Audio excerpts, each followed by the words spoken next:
We've made it this far. Made it to BC. With the BC sticker on, it was time to say goodbye to Liard River Hot Springs and our friend the moose. But it was time to say hello to our new bison friends on our journey to Alaska. Post is hung. Check. From Liard River Hot Springs to Dawson City, covering 731 miles. But first, for some housekeeping. What you doing, Kel? Making curtains. Something I did not think I would be saying on this trip. What are you making curtains for? Because it stays light here so darn late. We're not even in Alaska yet. And it's light until like 11 o'clock at night. So we got some blackout curtains that I'm just trimming down to size. And gonna attempt to hang them with some 3M Velcro strips. So they're just temporary. But yeah, we'll see. Hopefully it helps. May we sleep better. With that done, we were back on the road and headed to Yukon. The Alcan actually goes in and out of the Yukon from British Columbia 4 separate times. We decided just to capture the first and third.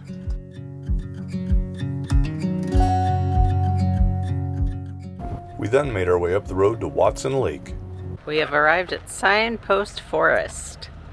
Let's go take a look around. The first sign was hung here in 1942 by a homesick private Carl K. Lindley. By 1988, 6,281 signs had been hung. This is amazing. In 2022, that number reached 100,000. Literally a forest of signs. Some people were very artistic, and others, not so much. It's kind of a bummer that people actually use the trees.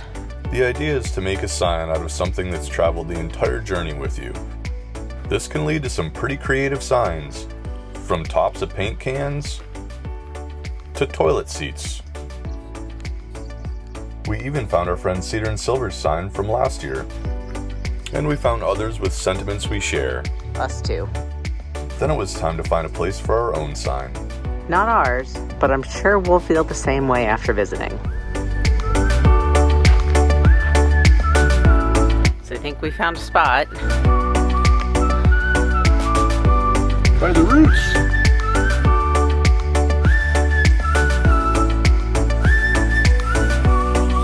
There we go. Signpost is hung. Check. Following one last signpost selfie, we were back on the road. We talked previously about having a milepost, this handy dandy book that tells you all about the Alaska Highway and the other highways leading up to Alaska. We didn't use it a whole lot in Alberta. We used it a little bit, and I think that was in part because I didn't quite understand exactly how to use it. But now that I know how to use it, and especially since being on the Alaska Highway, I cannot recommend this book enough. So it can show you a little bit here. It does talk about descents and steep grades. It gives you information on wildlife sightings, areas for turnouts and photo ops, as well as gives information. There will be like campground signs, gas signs. If you're at all into like local history or wanting to know what things you pass on the side of the road, this is such a great resource. I have had it open in my lap since we got on the Alaska Highway. It's been super fun, and it gives a lot of great information. So last night we stayed at Morley Lake recreation site. It's just an open day use area. I think there were 4 or 5 rigs overnight. Back on the Alaska Highway today, headed to Whitehorse, hoping to see some more wildlife. Yesterday we had a pretty epic wildlife day. It's drizzly, sorry, and cold this morning. I think we saw 63 wood bison, 1 grizzly, really cool, 1 brown bear, 4 or 5 black bears, 2 porcupines. So yeah, so it was a pretty good wildlife day. Hopefully we'll see some more. But yeah, headed to Whitehorse today. Not too far down the road, we got to see our first caribou. Interestingly, the only thing that separates caribou from reindeer is caribou are wild and reindeer are domestic. Scenic turnouts along the Alcan never cease to amaze.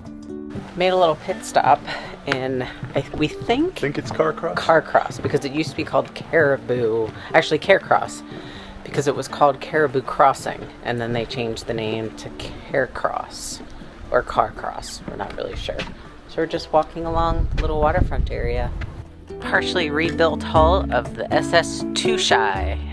Very sad they were in the process of rebuilding and restoring the Tushai. Tragically, it caught fire in 1990. All that remains of her stern are the engines, drive shafts, and paddle wheel. Then we explored more of this cute and quirky town. So the little downtown area has these little shops. They're not open today, it is still early in the season, but they're like little tiny homes for people's individual shops. We did end up finding a couple shops open. Kelly got a pair of handmade silver earrings, and I picked up some birch syrup for our pancakes. Later, as we were getting coffees, there was quite a commotion outside. The White Pass Railway brings passengers from Skagway to Carcross. The port of Skagway berths 3 to 4 cruise ships on most summer days. In addition to the interesting history of the railway, it also provides a vital economic boost to the restaurants and shops in Carcross. This test run that we were witnessing was the first time the train had run into town in 4 years. Thus all the excitement. Outside of town, we took a quick pit stop. We're back in the desert. Carcross Desert. The smallest desert composed of sandy bottom material from an old glacial lake. Pretty cool though. And these conifers, evergreens, actually survive in this old lake bed. Finally made it to Whitehorse and parked our little Oliver next to a big earth roamer. Then took a walk around High Country Campground to explore our new surroundings. Possibly some vehicles from when they were building the Alcan would align with that era. We'd read that when things broke during the construction of the Alcan, they were left where they lay. Vehicles were no exception. Old snowplow.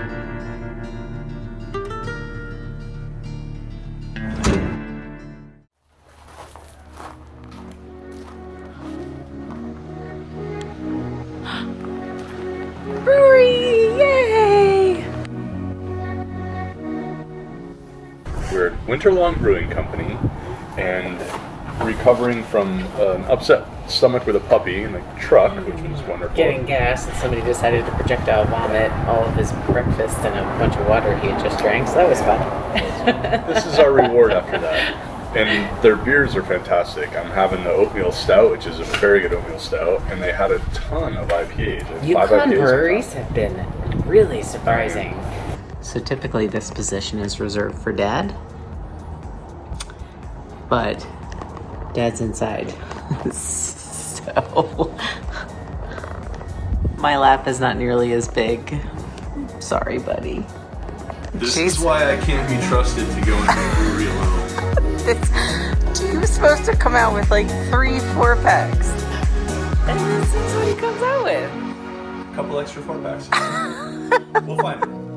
Reminds me of when we left the Alchemist in Vermont. Back at the campground. You got a twin! Not sure who was more excited, Stormy or Kelly. Oh my goodness! We were all excited to meet fellow traveling poodles. Uh-oh. Thankfully, they were able to fit me in. So the guys in Salt Lake were great. They took care of my tooth problem. But it's been sore ever since and really sensitive lately. Just wanted to check things out. He adjusted my bite. Maybe that'll fix the problem. Just out on a walk. I don't know if you can see these white specks coming down. It's Memorial Day. Happy Memorial Day. It's spitting snow. Welcome to the Yukon. The rig is very dirty. The RV park has an RV wash, so we're going to do a quick wash and see how it goes. Already looking much better. It's coming down good. This is May 30th in Whitehorse. So much better. And then it's getting a second rinse with some really, really big snowflakes. Later, having dinner with our friends Andrea and Calvin, Stormy stole their pup's bed. Poor Lucy had to lay on the floor, but she didn't seem to mind too much. As we were leaving... It's currently 11 o'clock at night. But it's light out. But it's daylight. The next morning started with some excitement. Things settled down later as we headed out for a hike. I think Lucy may have even forgiven Stormy for the bed incident. It was super nice of Andrea to play tour guide to us and take us out on a wonderful hike. Although it's not listed in all trails, we did the Fish Lake Lookout hike. 360-degree view from the top was absolutely incredible. The next day we headed down to the Yukon River to explore some more. We hiked a few miles along the Miles Canyon, but first we had to cross the suspension bridge built in 1922. Sound advice. The Robert Lowe Bridge is said to span one of the most scenic points of the Miles Canyon. When you're in the middle, you can't disagree. I don't think the video did the color of the water justice, but it's like a jade emerald green. It's crazy. Pretty sweet. The Admiral sent Stormy and I ahead to scout out the island.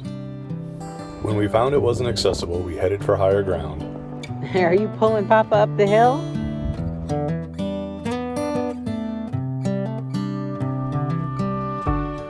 We continued our hike as we made our way to the Canyon City town site. There were still relics of this short-lived town site, like this tram scattered about. There are plenty of overlooks along the trail where you can take a break. Sometimes along the trail are steep cliffs, and other places where you can walk right down to the water. Dipping in the Yukon! On the way back, we went by the Superstore. This one's for you, Edwin. Then we stopped by Yukon Brewing and sampled a flight of their gin as well as some of their beers. And of course, left with some more beer. What are we working on today? Covering the front of Piccolino so it doesn't have so many chips in the gel coat. Yeah, we've already got quite a few. So I found, initially we were going to use a yoga mat, but instead today I found some like gym flooring. So it's closed cell foam, waterproof, thin, and we've got some no residue 3M tape, rubbing alcohol to prep the surface, and we're hoping that this simple $40 solution will help save the gel coat a little while longer. Proof of concept. That's right. Frankenstein's monster. Sporting Piccolino's new beard, we headed down the road and out of Whitehorse, passing the world's largest wind vane. Here we go. We are leaving the Alcan. Bye-bye Whitehorse, bye-bye Alcan. And headed on to the North Klondike towards Dawson City. Here we go. Our first stop on the Klondike Highway was the Brayburn Lodge. This is also a stop on the Yukon Quest, a 1,000-mile international sled dog race. Hello, beautiful. Look at that face. A must stop on the Klondike North Highway. Apparently their cinnamon buns are so famous that their airstrip is named after their cinnamon buns. We are just outside, well, I guess we're technically in Carmax now. Just a quick stop just to take a look at this beautiful mosaic welcome sign. Found the cutest little campsite at Tachin Creek Campground, and we scored spot right on the creek. We are going to sleep so good tonight. During our drive the next day, we stopped at Five Fingered Rapids, hoping to take a nice little hike. 219 steps down to the bottom. So we were trying to get down to Five Fingers Rapids, and this is what happened. Stormy doesn't, the open backs and the wobbly stairs freak him out. So he froze. So now I have to carry him back up. Things we do for our pets. So we got back on the road. Turn left.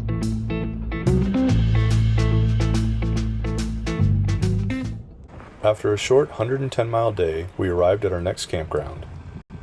We got to Moose Creek Campground, somewhere in the Yukon, off of the Klondike Highway. Close to something crossing. Stewart Crossing. Stewart. Yes.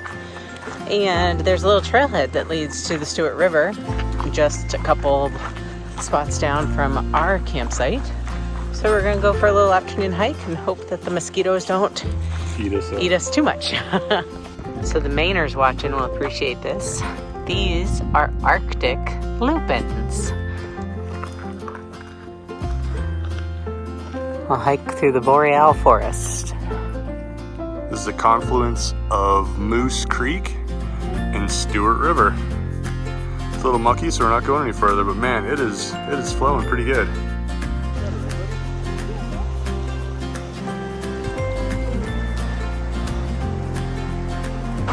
Do we have your permission to put you on YouTube? Is that a yes? Show me blue steel. Nice. Talks about the stillness of the creek. It's not very still right now. So earlier you saw Stormy chicken out on some stairs. Then he just did this. No problem, he said. Silly puppy. And the next morning we were back on the Klondike Highway. Sometimes this is the type of construction you run into in the Yukon. Wait for the pilot car, about 15 minutes. We could see why the pilot car was needed. This was some serious construction. And after a 96-mile day, we were almost in Dawson City. Or maybe we should take a right turn. Find out next episode when we continue our journey to Alaska.